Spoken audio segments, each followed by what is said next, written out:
कोई केस आपके पास आया है, जैसे आप लोगों की पूजा अनुष्ठान करते बिल्कुल हो बिल्कुल। तो किस तरीके के लोग आपके पास आते हैं? कोई ऐसा लोग आपके पास आए हो जो इन चीज़ से परेशान हो?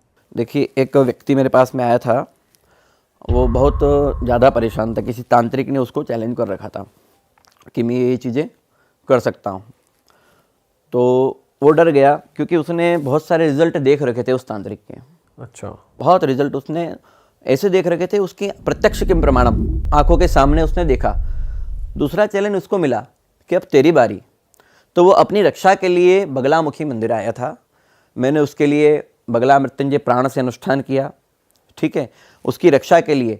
और उपसंहार का प्रयोग करके, बगला ब्रह्मास्त्र उपसंहार का प्रयोग करके उस तांत्रिक के माध्यम से जो क्रियाएं छोड़ी गई थी वो उसी के ऊपर लौटने वाला अनुष्ठान मैंने किया, जिससे उसकी रक्षा भी हो गई। और जो दुष्ट था, जैसे अभी मैंने बताया आपको, स्तंभरूपा स्तंभनिता दुष्ट स्तंभन कारिणी।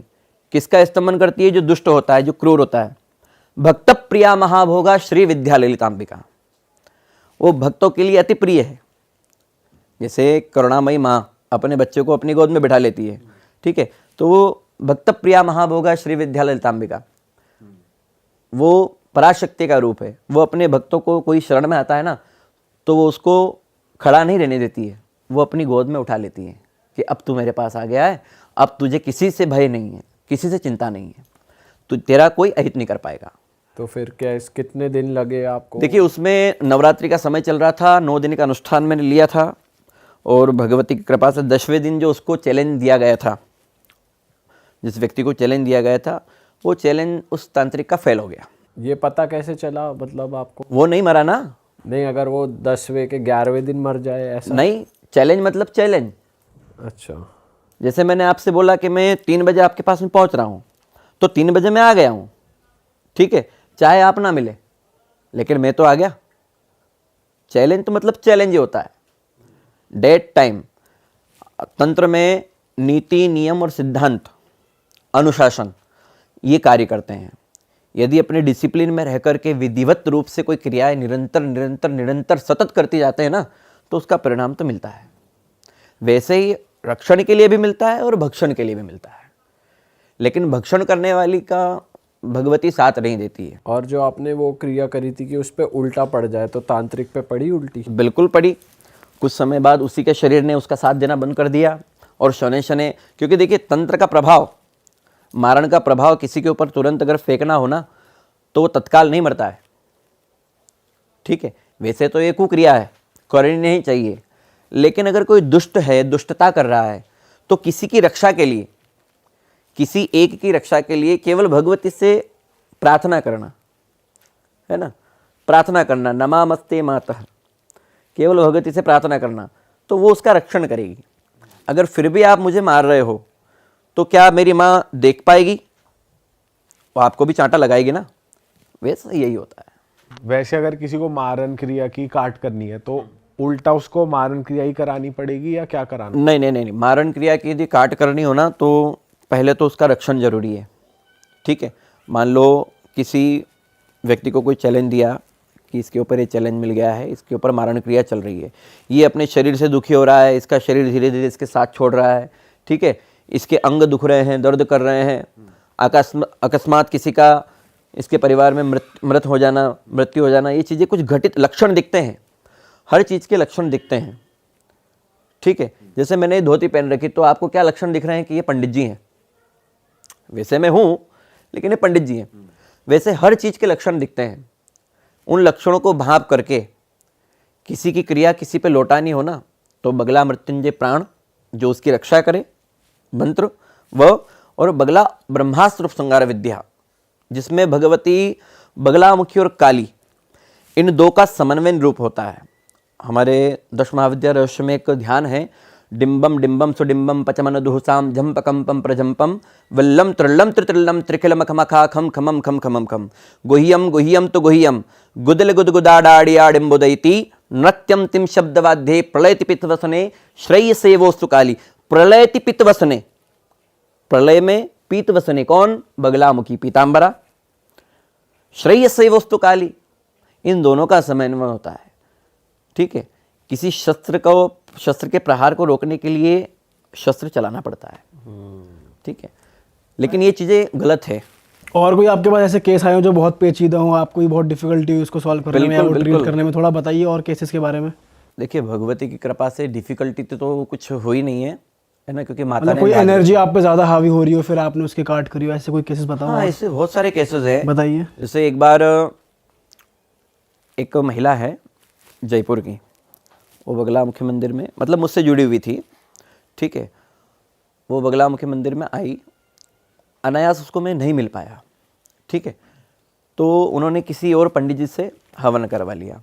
उन पंडित जी ने, उसके जीवन में पहले से सब कुछ ठीक था, ठीक। जब उसने हवन करवाया, उस पंडित के माध्यम से उन्होंने हवन करवाया, तो उन पंडित जी ने उनका है ना लाल मिर्ची से हवन कर दिया, ठीक। लेकिन इस बात की सूचना उन बहन ने मुझे नहीं दी। कब दी? जब वो परेशान होने लगी। क्या परेशानी आ रही थी उन्हें? उनको ये परेशानी होने लग गई कि उनके घर में कलह होने लग गया, ठीक है। उनके जो पारिवारिक संबंध थे उनमें युद्ध छिड़ गया। जैसे पति पत्नी के बीच में युद्ध होने लग गया, बच्चे बीमार होने लग गए, ठीक है। उनको भी बीमारी ग्रसित कर गई, बहुत सारी चीज़ें ऐसे लक्षण में थी। तो उन्होंने फिर मुझे कॉल किया कि पंडित जी ऐसा ऐसा हुआ और हमने ऐसा किया। तो मैंने उनको एक ही बात बोली कि मैंने कहा दीदी, जब मैंने आपको बताया था कि जब हम भगवती से प्रार्थना करते हैं, जब हम उसकी शरण में हैं और उसकी कृपा चाहते हैं, तो मेरे मना करने के बाद भी आपने लाल मिर्ची का हवन क्यों करवाया? तो उन्होंने बोला कि पंडित जी अब हो गया सो हो गया, आप क्या करें, ठीक है। मैंने कहा कोई बात नहीं दीदी, आप फिर से आइए और जो मैं सामान बोलता हूँ, ठीक है, ऐसा सामान जो भगवती को प्रसन्न करे, अच्छा। वो आप अपने घर से लेके आइएगा। जैसे भैंसा गूगल, ठीक है, मिश्री, बहुत सारी ऐसी कुछ चीज़ें जो भगवती को प्रसन्न करें, उनसे अपने को आहुति लगानी। लेकिन आप आहुति कैसे लगाएंगे? आपके मन में प्रायश्चित होना चाहिए कि माँ मुझसे गलती तो हो गई है, आप सुधार करने के लिए मैं आपके पास में आई हूँ। तो उसके 5 से 10 दिन में उसकी लाइफ में चेंजेस आने लग गए फिर से। तो एक बार एक चमत्कार तो स्वयं के साथ हुआ। सीहोर में एक अपने जजमान के यहाँ गया था, वो जजमान मेरा शिष्य भी है, उसने मुझसे दीक्षा भी ली थी, है ना। मुझसे क्या हो तो भगवती ही होती है, जो होती करने वाली कराने वाली, सब कुछ वही है। तो उसने मुझे अपने गांव में एक मंदिर बनाया, शिव मंदिर, भगवान शिव का मंदिर बनाया। उसने बोला कि आप पंडित जी प्राण प्रतिष्ठा करने के लिए आप आओ।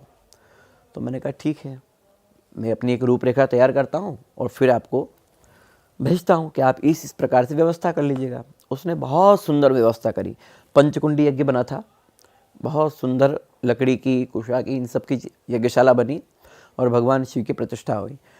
तीसरे दिन जब यज्ञ का समय चल रहा था, तीसरे दिन की रात्रि में हम लोग है ना गांव में ही एक क्या बोलते हैं आप लोग, जहाँ शासकीय स्कूल होते हैं, वहाँ उन्होंने हमारी व्यवस्था कर रखी थी, क्योंकि हम लोग 10-12 थे, उनके घर में इतनी जगह नहीं थी और अच्छा भी नहीं लगता है कोई ब्राह्मण यदि आया है तो वो जजमान के घर ना रुके, जजमान अपनी दूसरी व्यवस्था करा करके उसके रोके। तो वहाँ हम रुके हुए, रात्रि का समय था, मैं सो रहा। मेरा एक मित्र जो रसोई का काम करता था, हमारे लिए सबके लिए भोजन बनाता था। हम लोग हमारे अनुष्ठान में भोजन भी खुद बनाते हैं या कोई हमारा रसोईया लेकर के जाते हैं। रात की 12:30 बज रही, ठीक है। वो ऐसे सोफे पर लेट करके मोबाइल चला रहा और मैं सो रहा। भैया दिन भर के थक गए थे, मैं सो रहा। तो उसको है ना एक लेडीज़ दिखी, कहाँ, मेरे ठीक सामने, और वो लेडीज़ मुझे उठा रही है और वो केवल उसी को दिख रहा है। किसको? उसका नाम मैं ओपन कर देता हूँ, उसका नाम है अंशुगिरी गोस्वामी, मेरा मित्र है। कभी वो कमेंट करे आपके चैनल पे तो अच्छी बात है। उसने देखा, ठीक। तो उसने उस लेडीज़ से पूछा कि आप कौन हो और यहाँ अंदर कैसे आ गई? तो उस माता ने जैसे उसको देखा इस प्रकार से, उसका मुंह वैसा का वैसा ही खुला रह गया मेरे मित्र का, उसका मोबाइल उसके हाथ में रह गया, उसकी टांग सोफे पे जैसी थी वैसी रह गई, वो कुछ बोल नहीं पाया। 2 से 3 या 5-10 सेकेंड हुए होंगे, फिर अचानक मेरी नींद खुली। लेकिन उस समय मुझे इतना भयंकर फीवर कि अगर मैं नहीं जाऊं डॉक्टर के पास में तो हो सकता हो कल का यज्ञ में कर पाऊँ या ना कर पाऊँ, ठीक है। तो फिर मैंने उसको देखा, मैंने कहा यार ये मुंह फाड़े हुए कैसे क्यों देख रहा है? ये मुंह फाड़ा है, टांग ऊपर कराए हैं और मोबाइल में हाथ में मोबाइल है। मैंने कहा अंशु क्या हुआ? तो 2 मिनट तक तो कुछ नहीं बोला। मैंने उसको टल्ला किया, मैंने कहा भाई क्या हुआ? तो है वो ऐसे अचंभित हो गया बिल्कुल, ठीक। मैंने कहा क्या हो गया? तो उसने बोला कि यार एक कोई बूढ़ी माँ आई थी, बूढ़ी माँ मतलब कोई वृद्ध माता आई थी, तो तेरे को उठाने की कोशिश कर रही थी। तो उसी क्षण भैया, भगवती ये संध्या हो रही है, झूठ नहीं बोलूँगा, उसी क्षण बाहर इतनी तेज वर्षा, इतना तेज तूफान, जैसे हमारी यज्ञशाला घास फूस की बनी हुई थी, मानो कि भगवती मुझे जगाने के लिए आई हो। मैंने उसको बोला, मैंने कि चल अपन दोनों चलते हैं। मैंने अपनी कार उठाई, यज्ञ मंडप पे गया, वहाँ से मंडल पे शंख रखा था, ठीक है। मेरे पास एक सिद्ध मंत्र है अपना, जिसे बगला गायत्री बगला ब्रह्मास्त्र मंत्र कहते हैं, ठीक है। भगवती की ने कृपा करी उस मंत्र में, तो उस मंत्र में मैंने 3 बार शंखनाद किया उस मंत्र को बोल करके। वर्षा तत्काल रुक गई, तूफान जो चल रहा था वो तत्काल रुक गया, बिल्कुल स्थिति सौम्य हो गई। फिर से मैं गाड़ी में बैठा, उस गांव के चक्कर लगाए शंख बजाते हुए गाड़ी में बैठ करके, क्योंकि बारिश हो रही थी और मुझे बुखार आ रहा था। उस गांव के चक्कर लगाए। उस गांव में जितने भी वृक्ष टूटे थे वो रात को टूट गए, ठीक। सुबह तक हर स्थिति बिल्कुल सामान्य। फिर पास से मेरे जजमान उठ करके आए कि पंडित जी आप। मैंने कहा यार मैंने तुम लोगों को बोला था कि यज्ञ मंडप को खाली छोड़ करके नहीं जाना है, सबके सब भग गए। पंडित जी मैं यहीं बैठा था, भगवान शिव जी के पास बैठा था। मैंने कहा अच्छा है महादेव की शरण में बैठे थे भैया, कम से कम यज्ञशाला में तो थे, वहाँ मुझे भगवती उठाने के लिए आ गई है। भले मुझे नहीं सुनाई दिया गया, लेकिन किसी को दिखी, किसी को तो दर्शन दे गई। सुबह जब सिचुएशन गांव वाले सब इकट्ठे हुए, पता चली ना, वहीं पास में एक चांदबड़ करके गांव है और इधर काला पिपल गांव है। वहाँ पे एक जगह 51 कुंडी यज्ञशाला थी, एक जगह 108 कुंडी यज्ञशाला थी। 51 कुंडी यज्ञशाला की पूरी छत उड़ करके हवा में चली गई, ठीक है। 108 कुंडी यज्ञशाला जो इधर चल रही थी चांदबड़ में, उसकी आधी छत टूट गई, मतलब यज्ञ खंडित हो गया। लेकिन मेरी पंचकुंडी यज्ञ मेरी नहीं, वो तो जगदम्बा की थी, है ना, वही करती है, वही कराती है सब कुछ, है ना। हम तो केवल हाथ पैर चलाते हैं। मेरी प्रार्थना ने भगवती ने मेरी प्रार्थना स्वीकार करी, उस वर्षा को रोका, तूफान को रोका।